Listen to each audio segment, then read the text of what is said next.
লক্ষ্মীবারে ফিরবে 26,000 চাকরি প্রার্থীর ভবিষ্যৎ। বৃহস্পতিবার সুপ্রিম কোর্টে এসএসসি মামলার রায় রয়েছে। সকাল 10:30টায় রায়দানের সম্ভাবনা। কি হবে 26,000 চাকরি প্রার্থীর ভবিষ্যৎ?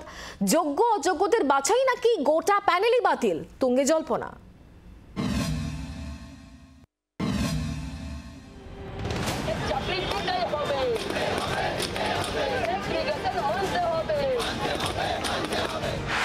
বৃহস্পতিবার এসএসসি নিয়োগের 26,000 চাকরি বাতিলের মামলার রায় ঘোষণা। সুপ্রিম কোর্টে 10ই ফেব্রুয়ারি শুনানি শেষ হয়েছিল প্রধান বিচারপতি সঞ্জীব খান্নার বেঞ্চে। রায়দান স্থগিত ছিল। বৃহস্পতিবার সেই মামলার রায় ঘোষণা হবে বলে খবর। সকাল 10:30টায় রায় ঘোষণা হবে প্রধান বিচারপতি সঞ্জীব খান্না এবং বিচারপতি সঞ্জয় কুমারের বেঞ্চে। হাইকোর্টের নির্দেশে প্যানেল বাতিল হয়েছে। চাকরি ফিরে পাওয়ার আশায় সুপ্রিম কোর্টের দিকে তাকিয়ে প্রত্যেকেই।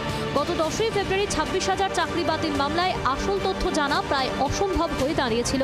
ওই দিন মামলার শুনানি পর্ব শেষ করার আগে কথা জানিয়েছিলেন সুপ্রিম কোর্টের প্রধান বিচারপতি সঞ্জীব খান্না। এই অবস্থায় আদালত কি করতে পারে তা নিয়েও প্রশ্ন রেখেছিলেন প্রধান বিচারপতিরা। গত বছর 22শে এপ্রিল এসএসসি নিয়োগ দুর্নীতি মামলার রায় ঘোষণা করে কলকাতা হাইকোর্ট। 2016 সালের নিয়োগ প্রক্রিয়া বাতিল ঘোষণা করে বিচারপতি দেবাংশু বসাক এবং বিচারপতি মোহাম্মদ শব্বর রশিদের ডিভিশন বেঞ্চ। চাকরি যায় 25,753 জনের। হাইকোর্টের নির্দেশকে চ্যালেঞ্জ করে সুপ্রিম কোর্টে যায় রাজ্য। মামলা দায়ের করেন চাকরিহারাদের কয়েকজনও। 9 ডিসেম্বর শুনানিতে মূলত যোগ্য এবং অযোগ্য চাকরি প্রাপকদের বাছাই করার উপরে জোর দেয় সর্বোচ্চ আদালত। যোগ্য অযোগ্য বাছাই না করা গেলে পুরো প্যানেল বাতিল করতে হবে বলে জানিয়ে দেয় প্রধান বিচারপতির বেঞ্চ। বৃহস্পতিবার দেশের শীর্ষ আদালতে এসএসসি মামলার সুপ্রিম শুনানি। আপাতত সেদিকেই তাকিয়ে প্রায় 26,000 চাকরিহারা শিক্ষক শিক্ষিকা।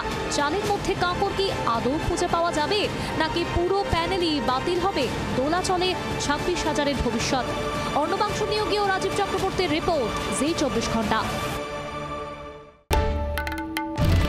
বাংলার আওয়াজ, বাঙালির আবেগ, জি 24 ঘন্টা।